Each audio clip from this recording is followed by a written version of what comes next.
নমস্কার বন্ধুরা, মিনুর রান্নাঘরে আপনাদের স্বাগত। চলে এলাম নতুন একটা রেসিপি নিয়ে, বাঙালির পছন্দের তেলকই। এই তেলকই রান্না করার জন্য আমি এখানে কিছুটা কই মাছ নিয়ে নিয়েছি। দেখুন, মোটা ভারী ভারী কই মাছ একটু সাইড দিয়ে কেটে দিয়েছি যাতে মশলা ভালো করে ঢোকে। আর সঙ্গে নিয়েছি কিছুটা মশলা। এখানে আছে কতগুলো চেরা কাঁচা লঙ্কা আর টমেটো। এখানে আছে পেস্ট করা দুটো পেঁয়াজ। এছাড়া এখানে আছে এক টুকরো আদা, একটু মৌরি আর জিরে আর একটা এলাচ। মাছের পরিমাণ বুঝে মশলা, আপনারা যে যতটা রান্না করবেন সেই বুঝে মশলা নেবেন। তাহলে চলুন শুরু করি। মাছগুলোর মধ্যে একদম প্রথমে আমি মাখিয়ে নিচ্ছি নুন আর হলুদ। নুন দিয়ে দিলাম, আর এখানে দিয়ে দিচ্ছি কিছুটা বাটা হলুদ, আর সঙ্গে দিয়ে দিচ্ছি সামান্য সর্ষের তেল। সব কিছু দিয়ে মাছটাকে আমি খুব ভালো করে মাখিয়ে দিচ্ছি।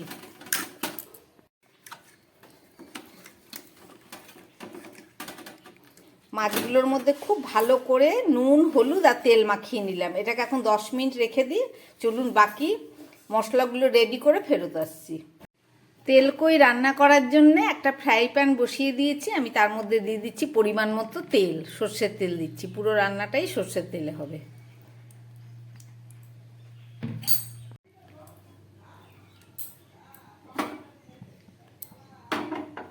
তেলটা গরম হয়ে গেছে, এবার দিয়ে দিচ্ছি মাছগুলো।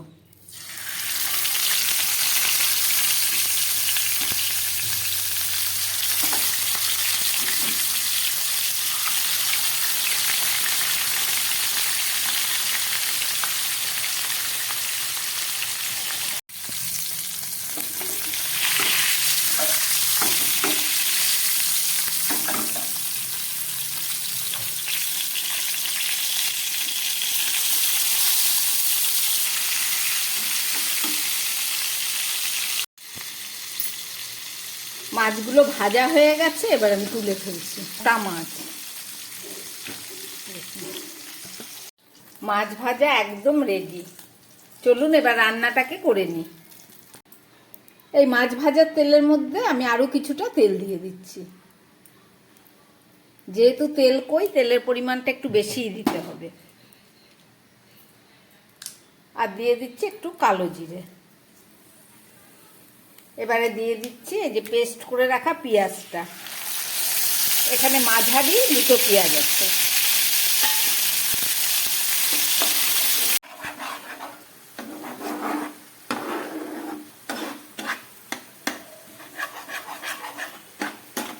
পেঁয়াজটাকে একটু ভেজে নিলাম।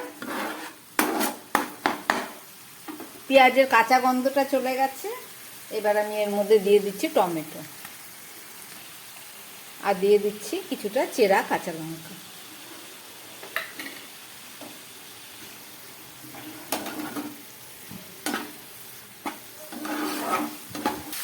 দিয়ে দিচ্ছি একটু নুন যাতে টমেটোটা ভালো করে সিদ্ধ হয়ে যায়। আর দিয়ে দিচ্ছি হাফ চামচ মতো ধনের গুঁড়ো।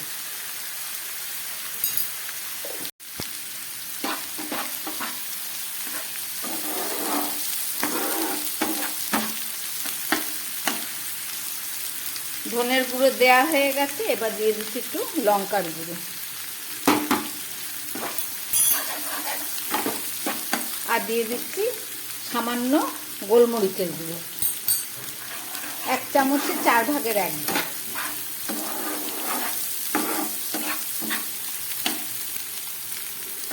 এখানে আমি একটা মশলা পেস্ট করে রেখেছি। আদা, সামান্য মৌরি, এলাচ আর জিরে, আর সঙ্গে আমি হলুদটাও এর সঙ্গেই বেটে দিয়েছি। আলাদা করে আর হলুদ দেবো না, যেহেতু বেটেছি শিলে। এই মশলাটাও আমি দিয়ে দিলাম। এবারে খুব ভালো করে এটাকে আমি একটু কষে নেব।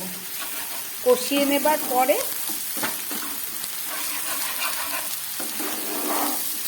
গ্যাসটা একদম কম করে কষাচ্ছি।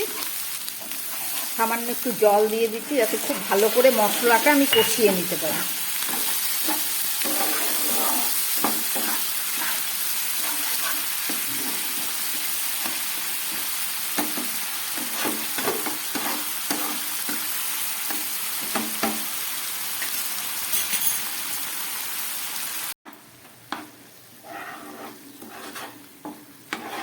মশলার থেকে তেল বেরিয়ে গেছে, একদম গ্যাস কম করে আমি 3-4 মিনিট মতো কষিয়ে নিলাম।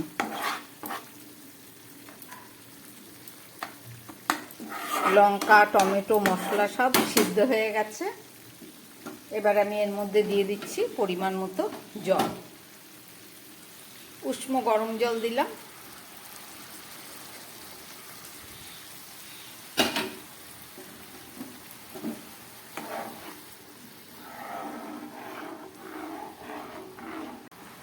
ঝোলটা একদম ফুটে উঠেছে। এই ভেজে রাখা মাছগুলো এবার আমি দিয়ে দিচ্ছি।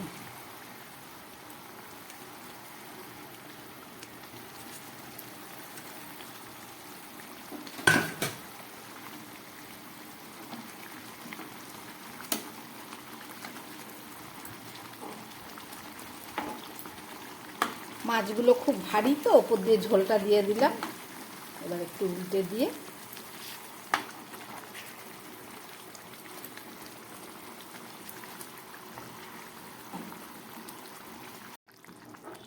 মাছগুলোকে একটু উল্টে দিলাম, কেননা মাছগুলো খুব ভারী এবং মোটা।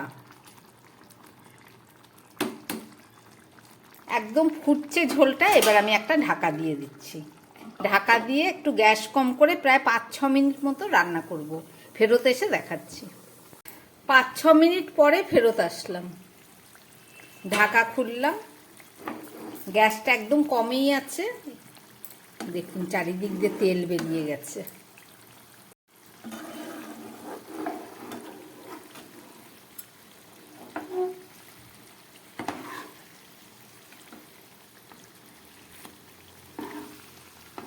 মাছগুলো একটু উল্টে দিচ্ছি যাতে চারিদিক ভালো করে হয়ে যায়। রান্নাটা আমার একদম হয়ে এসছে। এবার দিয়ে দিচ্ছি খুব সামান্য একটি গরম মশলার গুঁড়ো।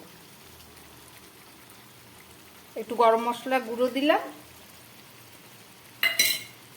আর দিয়ে দিচ্ছি আরো কয়েকটা চেরা কাঁচা লঙ্কা।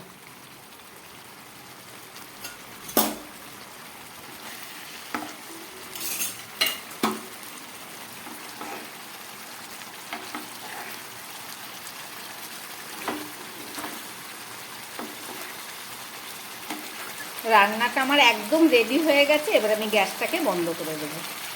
গ্যাস বন্ধ করে দিলাম, একটা ঢাকা দিয়ে দিলাম। 2-3 মিনিট পরে দেখাচ্ছি।